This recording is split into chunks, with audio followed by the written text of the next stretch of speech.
Oh, hi there. Welcome. Thanks for joining me in this here cinema car park of a Monday evening. I genuinely forgot what day it was there. Not that it matters. I've just been to see a film called Last Breath. I don't mind telling you, I'm absolutely stressed to death as a result. I'll tell you for why. So, woo! Sometimes I question whether or not it's a good idea to come straight out of the cinema and talk about the film. Should I drive home first? Should I have some processing time? Should I even do it the following day? But I've always liked the immediacy. I've always liked the sort of instant reaction feel that a lot of my reviews have. Not all. Sometimes I do drive home and do them. Sometimes I do them. I've got a really weird light thing. I look like I've got a beard, like a cartoon beard there. Sometimes I do. So professional. Sometimes I do drive home and do them later on. But I've just walked out and am definitely still processing to a certain extent. Last Breath is not just based on a true story. It says at the start of the film, this is a true story. Now, normally films will say this is based on a true story, based on real life incidents, loosely based, adjacent to something that might have happened once. Like, based on a true story can be the flimsiest thing in the world. This says this is a true story. And I was like, oh, interesting. Because I can't think when I've ever seen that actual sentence. It's always based on near to someone said, apparently this happened once. But no, this is a true story. Director Alex Parkinson made a documentary in 2019 by the same name, Last Breath, about an incident that happened back in 2012 with deep sea divers on a mission to repair some pipeline 300 foot below sea level. Which, let me tell you, ladies and gentlemen, is too far down for humans to be milling about. So he made the documentary, and now this is a dramatisation of that story, that incident that happened in 2012. I was not aware of this incident. 2012, I was busy, I'll be honest, watching the Olympics and being quite pregnant for a lot of it. But I didn't realise this had happened. And the thing about it is about an incident that happens during a mission to, like I say, repair some pipeline. These people are not diving for fun. This is not your sort of tense disaster rescue movie where some idiots have gone diving or caving or spelunking or whatever else people do and then they need to be rescued. It's not even like, 127 hours where your man gets wedged between the rocks and has to cut his hand off. There is nothing recreational about this. These are gentlemen doing a job, and their job is to go to the bottom of the North Sea, can't even begin to imagine how cold that must be, and fix gas pipelines. Like, the film starts by telling you there are however many millions of miles of pipelines below the sea, below the surface. You'd never know they're there. They all do a job, and obviously they have to be maintained. So you've got a mission. I forget what the ship was called. I want to call it the Thanos, but it wasn't. Tharos.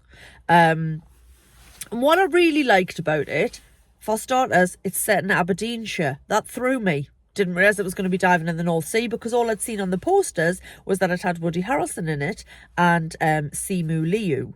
So I was like, oh, clearly American. It's not. It's very, very, very much set in the UK, set in Scotland.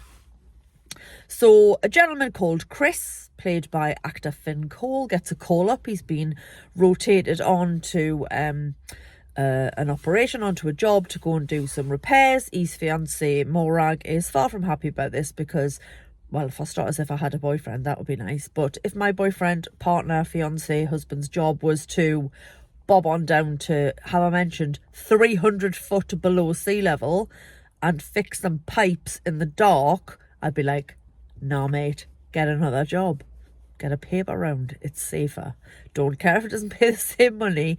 The fact that this is somebody's job, they all seem to quite enjoy it, I'll be honest. So Chris gets called up. He goes aboard the ship, and you have these mad silver pods. It's a 3-man crew in each pod. One job is to stay in the unit and then keep an eye on the 2 divers who go down into the bell. I'll learn some terminology. So the bell is the bit that hangs below the pod that they climb onto, and then they basically, once they've got their cords on, their umbilicals, they jump off into the bloody watery abyss to nip off and fix some pipes. That's their job. That's what they do. And Chris has been paired up with Duncan, who is played by Woody Harrelson, who I have got a lot of time for. I really, really like the guy. He's sort of your grizzled old sea dog. He's been doing it a long time. Him and Chris are obviously very close. They've dived a lot of missions together, a lot of jobs together. And then the 3rd member of the crew is an experienced diver who Duncan already knows. That's Woody Harrelson's character, but Chris has not dived with before. And this is the character that Simu Liu plays, is a character called Dave. Dave's quite serious. I mean, it's quite a serious job, but he's not really up for the bants. He just wants to get down there and get the job done. So off they go. They have to go into the little pods, and there's various other like 3-man teams going down at the same time. Theirs is the first, their team A. Go time, off they go, jump off the bell into the dark and the depths, and then something goes wrong. Something went wrong for reals in real life, and it becomes a rescue mission to bring Chris back. I cannot say any more about the plot. Or it's not even a plot, is it? It's just the telling of this incredible story. And it is an incredible story.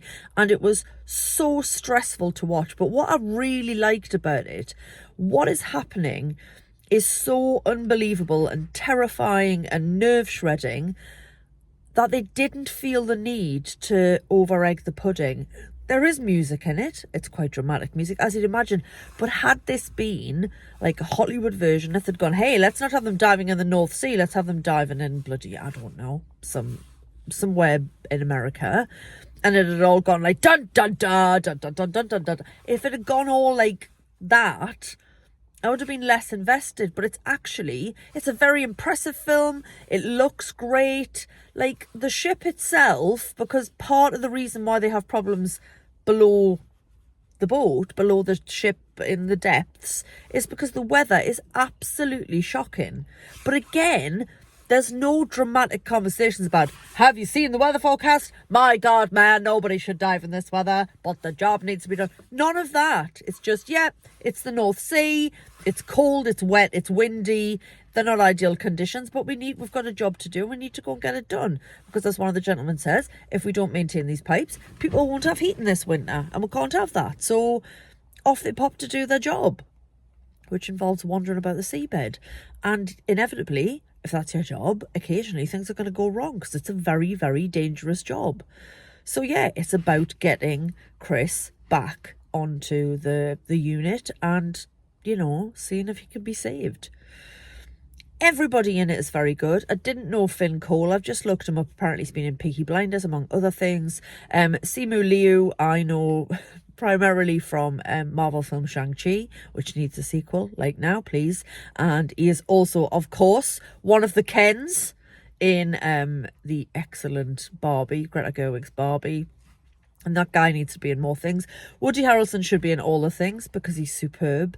The rest of the cast I recognised, even if I couldn't put names to them.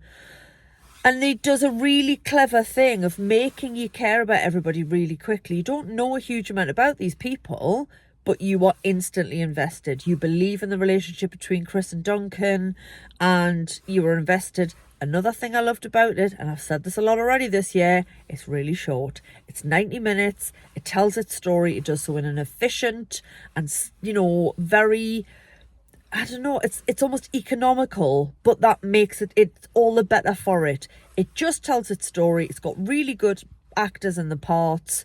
It's incredibly tense, and I was absolutely gripped. And it is the most unbelievable true story. You have to see it to believe what happened and what happened next. And like I say, I'm not going to spoil it. Go and see it. It is so worth 90 minutes of your time. I'm going to look out for the documentary now as well. Definitely big thumbs up from me. Really, really interesting. That's it. Thanks for watching. Please do subscribe to the channel if you haven't already. and share it so other people can find it and enjoy this weird light that's currently being cast across my face. It's nice that, isn't it? My cartoon beard. Okay, I'm done. Thanks for watching. Katie out.